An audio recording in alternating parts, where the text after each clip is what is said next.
Good morning, true crime friends. How y'all doing? Listen, we need to keep going on about Miss Natalie Cochran. Are you watching this trial? Me personally, I'm watching it over there with Recovery Addict over on YouTube. I mean, obviously on YouTube, but Recovery Addict. Oh, good morning, Scott. How you doing? Look, this Natalie Cochran, I said the other day she's a whole trash bag, and I actually said she's a whole trash bag. She's more than just trash. She's also the bag, and I stand by that statement. Please, Natalie Cochran, do not sue me. We're about to get into it, but first, you know what you need to do. Please like this video and subscribe to the channel. Also, find me on social media. I have a Facebook and an Instagram, Gossip, Rumor, and Innuendo on both of those things. So listen, in yesterday's trial, Dr. Uribe took the stand. I promise you, I'm saying his name wrong, but we just gonna call him Doctor, right? Because I'm not really sure how you pronounce his name. So this doctor took the stand, and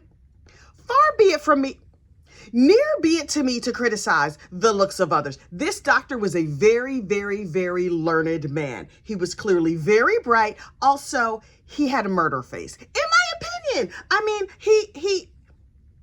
I'm sure that his focus is so much on like medicine and chemistry that he's not really worried about the fact that he looks like he might be a serial unfortunate unaliver. I'm sure he is a perfectly lovely man. But when I saw him, I went, oh, that's the doctor. Okay, cool. We're gonna listen to what he has to say. So this is the doctor who performed the second autopsy on Michael Cochran. And I was like, okay, sir, tell me every single thing. I'm gonna try really, really hard not to be scared. I might have had to grip a little teddy bear or something while he testified, but he was really smart and really interesting. And this is what he said. Because Natalie, when she took her husband to the hospital, remember when he fell all out on the floor and she was taking like passed out selfies and stuff with him? Like, your husband is laying there on a heap on the floor. You're like, should I call 911 or get my camera? Camera it is. So she went and she got a camera and took a picture. This lady has got a sick and twisted mind. She actually doesn't look like an unfortunate unaliver, but in my opinion, clearly she is. Please don't sue me, Natalie Cochran. So she's like, he bumped his head and like, it was real bad. So I just had some people put him on the couch. Ma'am, I don't know if you know how societies work, but that's not how that's supposed to go. Anyway, so the doctor was like, I conducted the second autopsy and there was no evidence of bunkation on the head. He had no head injuries. And I was like, okay. Here's the thing though. When the second autopsy was done, Michael had been exhumed, and it turns out it was like a couple of years after he had slipped the surly bonds of this earth, and he was not properly embalmed. Now listen, I don't know anything about embalming. I'm sure the morticians in the crowd will get down in my comments and explain to me how it all works. And to all that, I say, ew. But also, you can do it wrong, apparently. He was poorly embalmed.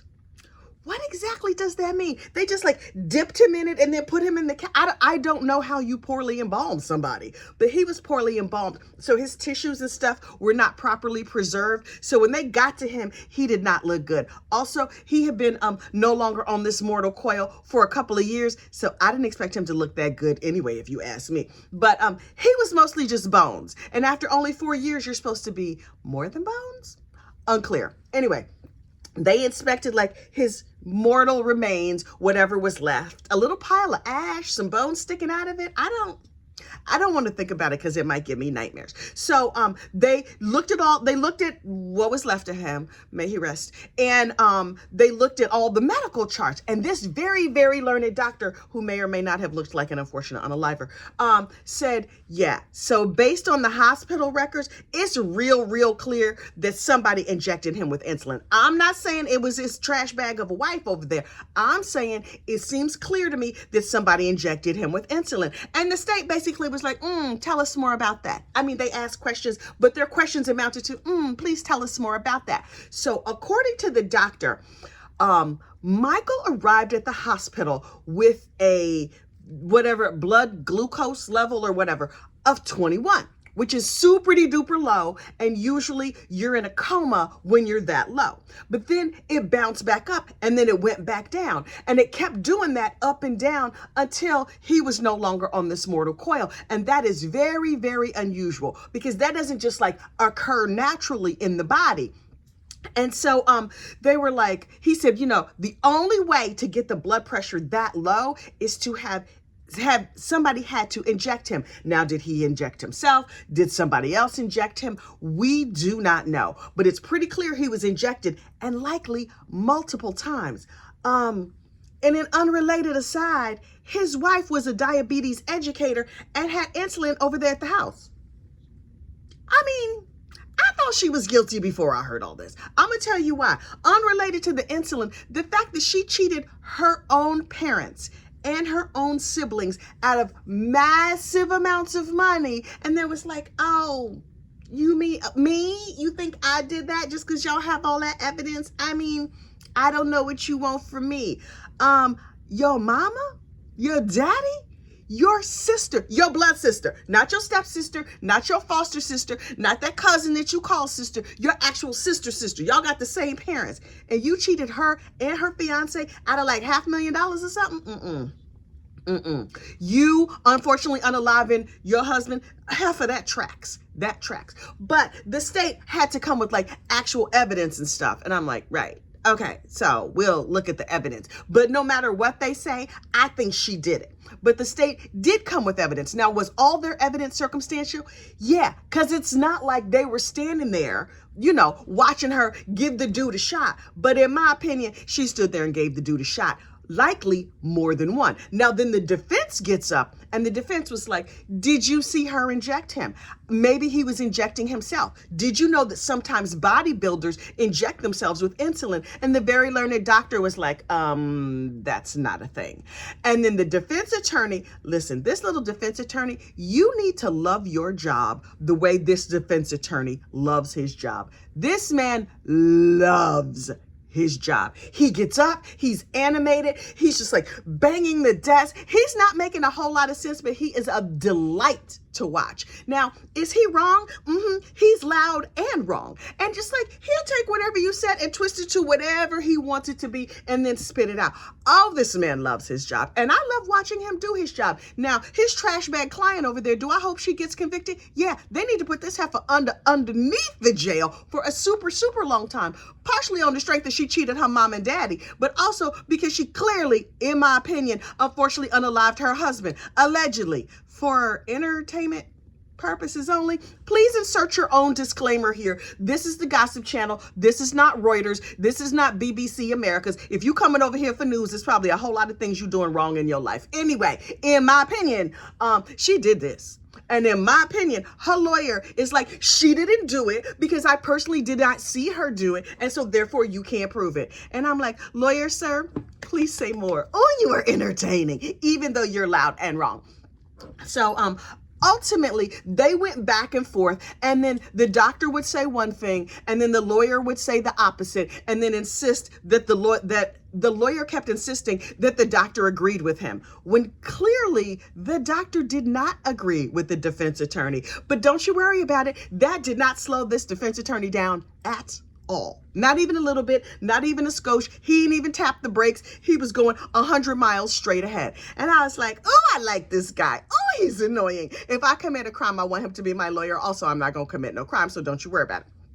Then somebody else got up, child, I forget who, somebody from the FBI or whoever did the Celebrite on the phone or whatever. And they were going through the text messages, right? And Natalie was like, hey girl, hey, I'm summarizing, of course. Hey girl, hey, I'm so sorry. I was not fully transparent with Michael about the contracts. And remember how I said it was going to be like $1 million in your account? I would like to say, oops, because I was not fully transparent. Now that part is a quote. She's like, I'm sorry that I was not fully transparent with Michael about the accounts. And so we can't keep taking your money, although we have very, very much enjoyed cheating you out of your money. Also, look at this lovely home we had. And didn't you enjoy that trip we all went on to Paris? And I was like, she's terrible. She's terrible. I mean, then in her text messages, there's a lot of references to this lady, Betsy Britton. And I was like, who's Betsy Britton? What's she do? According to Natalie, in her text messages, look, I want to give you your money back. But Betsy Britton from the federal government, she says, no, you can't have it because there's a government shutdown and there's an audit and her dog sprained a toe. It's not me, y'all. It's Betsy. I believe Betsy's poodle stepped on a bee and therefore you can't have your money back right now. But I'm just on the verge of it. And I'm looking at these text messages like, I wonder if Betsy Britton is going to testify. You know what? As a surprise to absolutely no one at this point, Betsy Britton did not exist. Trash bag Natalie just made it up. She was like, what name? You know, she was looking around her office and she was like, Betsy, yeah, that's a good name. Connie Britton. Yeah, look, she probably saw a commercial or something with Connie Britton and she just pulled that last name right out of her backside. Josh, this woman is a whole mess.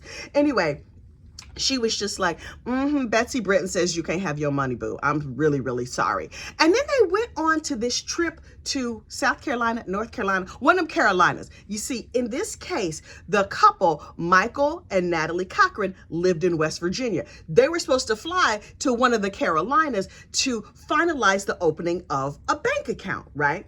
And to open a bank account in this particular case, listen, all my bank accounts I've ever opened were online. You just go online and you put in your name and whatever, your social security number, whatever other information they need.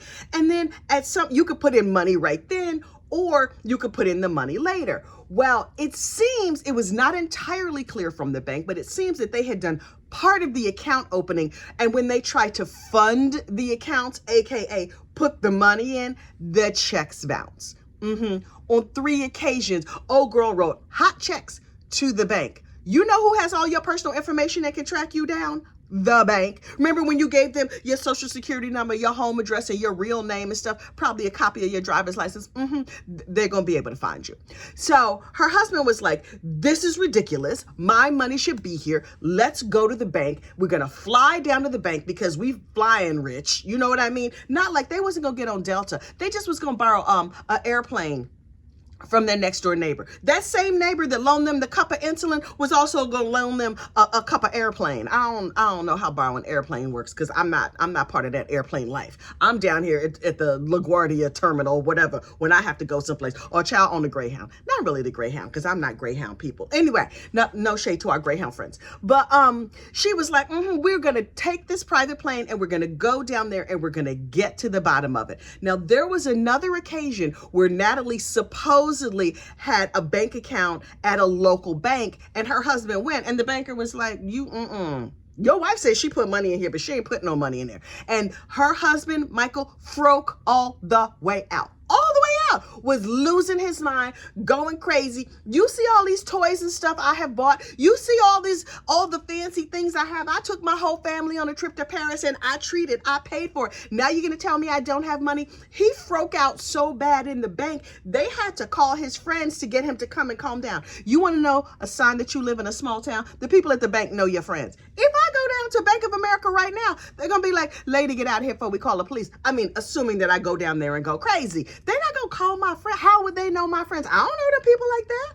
But these people lived in a small enough community that when Michael Cochran was down at the bank losing his ever-loving mind, the bank employees called his friends to drag him out of there. Now, what do you think was going to happen if he took his behind down to the Carolinas on a borrowed plane and realized, oh, his wife opened the account. She didn't fund the account because the checks that she wrote bounced. The bank was like, we need wet signatures, meaning not an e-signature, not a DocuSign. We need somebody to show up and stand in our lobby with a pen and give us a wet signature. And Natalie was like, oh. He was real mad down here at the local bank. This is not going to go good if he gets on a plane and flies all the way down there only to discover I said there was $1 billion in that account. I may have exaggerated by a little bit. Instead of $1 billion in that account, there was dust bunnies and paper clips. He's not gonna be happy. You know what's gonna calm him down? This nice shot of insulin. Look, you will never, never, never convince me that Miss Natalie did not do this crime. But she was like, okay. I'm sick with cancer. Yeah, I have cancer. Turns out the cancer is fake. Now, I don't know if the jury knows that yet, but Nancy was like, my cancer is acting up.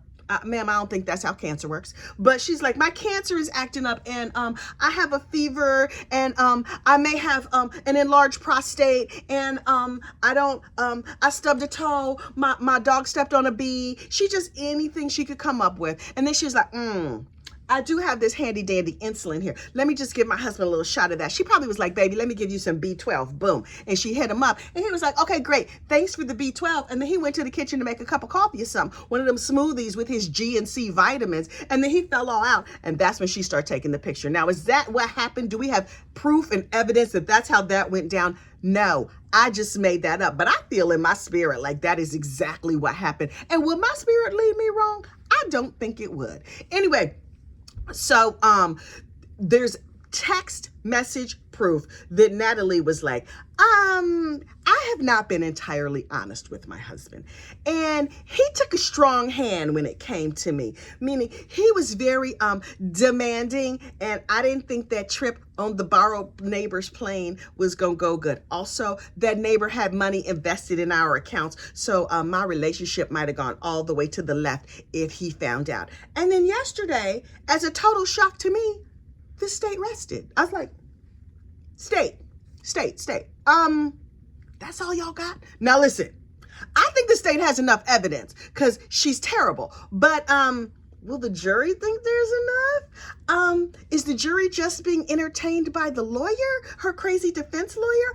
Unclear. But look, here's the thing that happened at the end of court yesterday that kind of blew my mind and kind of made me love West Virginia. The judge was like, hey, y'all, hey, again, I'm summarizing, but y'all gonna get the spirit of what the man had to say. Now, earlier in the trial, he was like, we're gonna go take a break now, and please enjoy some of those delicious donuts. Oh, they just giving away donuts down there to the courthouse? Hello, West Virginia, I'm on my way. And then the judge yesterday was like, okay, the state has rested. I hope you're having a really good time. We're gonna close out for the rest of the day. But listen, I gotta talk to you about something. Tomorrow morning, please raise your hand if you would be interested in a biscuit from Chick-fil-A. What?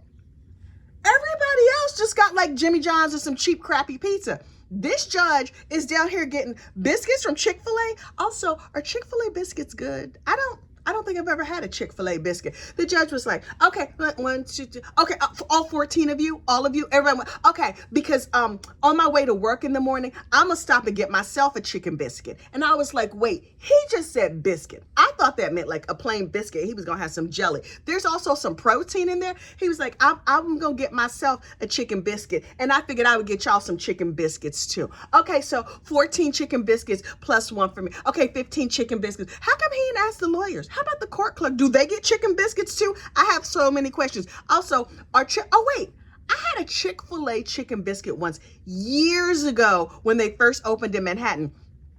I personally found it to be a little bit greasy and the biscuits not to be homemade. But listen, I'm a biscuit snob. Don't go by me. A colleague of mine was talking about having a Bisquick biscuit yesterday. Child, the way I clutch my pearls, I cannot. But you know, I'm a biscuit snob, so fine. I only eat homemade biscuits and they need to be warm fresh from the oven. I'm not eating a day-old biscuit either. But you know I get distracted by food, so let's just get back to the case at hand. Anyway, so the judge today is going to bring in Chick-fil-A biscuits. Will that make everybody sleepy? Will people be sitting there in the galley just licking their fingers and something, trying to get that last taste out of there? That was delicious. So good.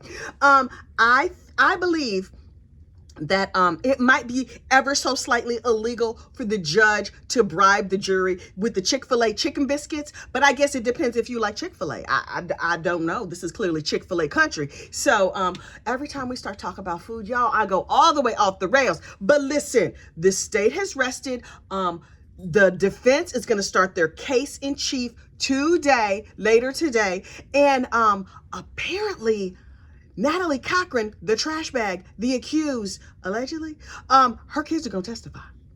Maybe she will take the stand as well. Oh, I'm living my best life. Okay, this is the best case we've had in a really, really, really long time, biscuits aside. Okay, so look, y'all stay tuned right here to Gossip, Rumor, and Innuendo, and we're going to bring you up on all the latest every single day in this trial. Also, don't forget to like this video, subscribe to the channel, and check me out over on Facebook and Instagram. I will see you there. Bye.